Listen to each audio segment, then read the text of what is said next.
What is up, everybody, and welcome back to another episode of Minecraft Tutorials. It is your boy Cheeseburger Eddie, and as always, hope you guys are having a fantastic day. We got an insanely easy and efficient iron farm for Minecraft Bedrock. This works in all versions, whether you're playing on Pocket Edition, if you're playing on PC, console, it doesn't matter. It works on all versions as of 1.17. So let's get right into it, how you make this thing. First of all, you want to make sure you have no villagers near you. If you have villagers within 100 blocks, this will be messing up for you. It won't work.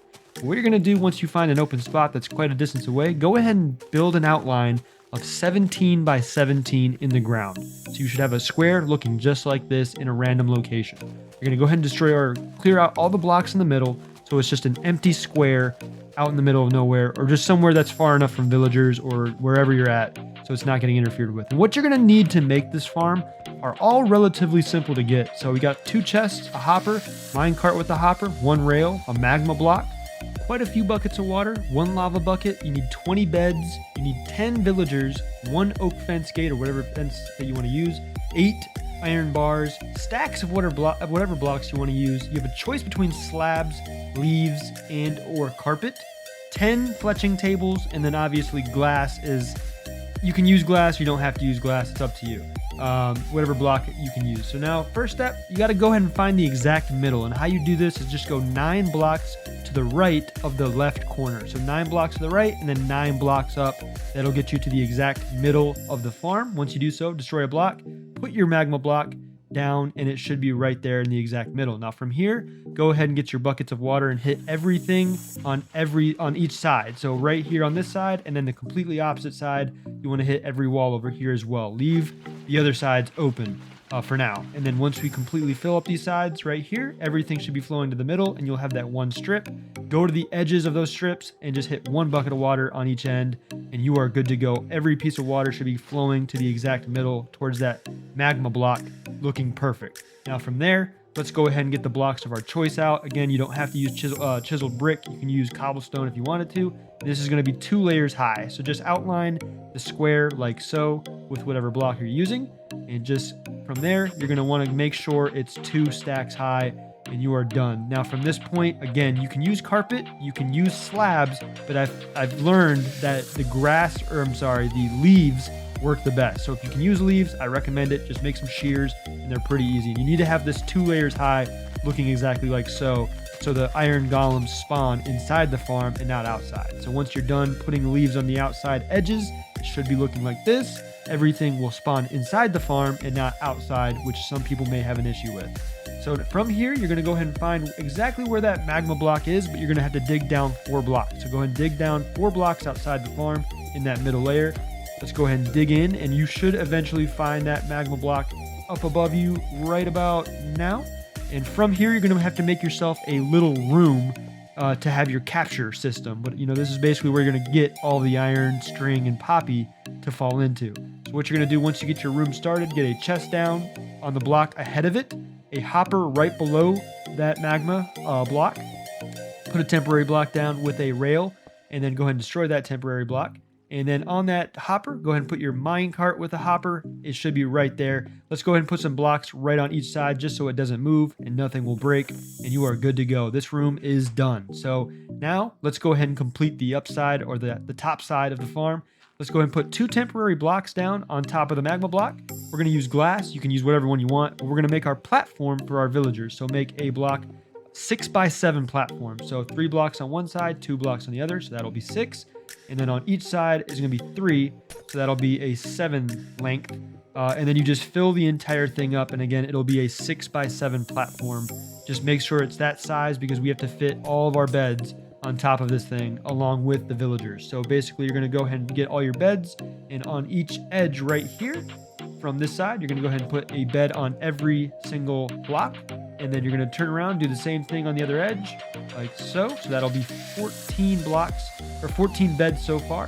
And then from here on the other side, you're going to go ahead and put 1, 2, 1, 2, and then 1, 2. So it should leave 2 blocks on the very top of your farm. So now from here, you can go ahead and destroy all these blocks because these were just temporary. So I recommend using dirt, but just glass makes it easier to see what's going on for you. So just go ahead and destroy all these temporary blocks, and we are going to be good to go. Now we just have to build our villager area, to our working station, I'll say.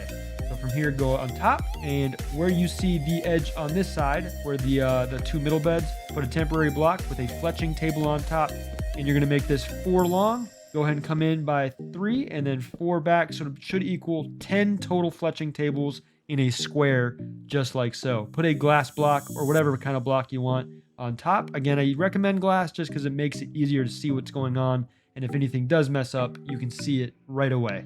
So now from here, you're going to want to go ahead and build your outside layer and your platform, your ground for them to walk on. So put 1 block beside your temporary block below, and then another one on top. And so you're going to just surround your entire platform with your ground blocks like so. And this is basically, again, where they're going to be walking or be able to walk. And then that layer above, you're going to make it too high. This will basically make sure they stay in and they cannot escape your farm. It sounds messed up, but it works. It's perfect. It's awesome. So once you fill this in, everything should be ready to go. All you have to do now is get your villagers inside. And we have talked about this before. There are 2 very simple ways of transporting villagers or getting them into a farm like this. And they are basically A, using a boat and just boating them to wherever you need. It might be a little difficult if you have to go up and down, but you can do so. And the second would be using a minecart and a rail system, which is basically just pushing that villager all the way into your farm. I probably recommend this technique because it is a little bit more reliable and a little bit more easy for the survival player. So once you get your villagers in here, and we'll go over, they can be any villager except the green idiot and or the baby. If you get a baby villager, you can obviously wait for them to grow up. That's going to take too long for our purposes. So we're just going to spawn them in with villager spawn eggs. And again, if they're green shirted, you can't use them.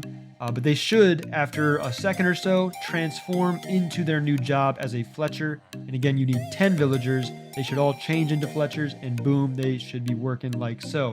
Now at this point, the farm should start working. You should get some cats and some iron golems, but let's go ahead and get our kill system created. So get a fence or a gate opened on top of the magma block. Get your iron bars, put 2 high over here, and then go over your fence like so, and just build on the outside of each side. Put 1 more higher in the middle, and then destroy that middle one, and it should be ending up looking like this, 5 bars kind of floating. And then once you put your lava down in the middle of it, it should just hover. And so now whenever something spawns inside of here, it'll get pushed towards the middle like so. As you can see, the iron golem, he'll get caught up in that system and he will end up dying, and his iron will fall down below. Now the cats will not die from the lava, but they will hit that magma block, and they will die from the magma block, dropping you some string along with some poppy to fill up your chest below. Now, if the iron golem gets stuck, don't fret, don't worry, because when another one spawns, it can push them out of the way and get them into the actual system correctly. And let's go ahead and show you after about 20 minutes of waiting, AFK, this is about how much iron and poppy and string we got right here. A full stack of iron, 16 poppy, and 6 string. So very efficient for about 20 minutes of AFK time. But anyways, if you guys enjoyed the episode, please leave a like on the video, subscribe to the channel if you're brand new, and become a part of the fastest growing burger squad on YouTube. Appreciate you guys so much. Hope you have a great rest of your day, and we will see you in the next one. Take it easy, everybody. Peace.